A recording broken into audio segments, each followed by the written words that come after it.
আরজিকরের ঘটনার মাঝেই নিউ টাউনের তরুণী নার্সের শ্লীলতাহানির অভিযোগ। গ্রেপ্তার এক যুবক, তার বাড়ি উত্তর 24 পরগনার পাথরঘাটা এলাকায়। আরজিকর কাণ্ড নিয়ে প্রতিবাদে তোলপাড় রাজ্য, তার মধ্যেই আবারও এক তরুণী নার্সের শ্লীলতাহানি।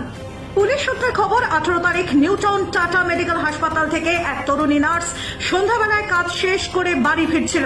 সেই সময় সাইকেল নিয়ে অভিযুক্ত আজিজ মোল্লা তরুণী নার্সকে দেখে প্রথমে কটূক্তি, পরে তার শরীরের আপত্তিকর জায়গায় স্পর্শ করে।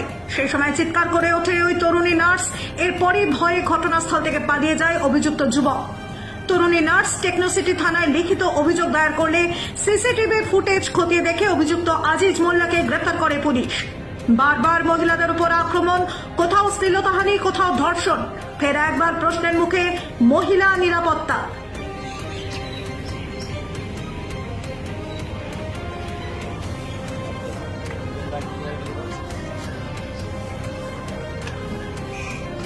ব্যুরো রিপোর্ট, বাংলা দর্শন।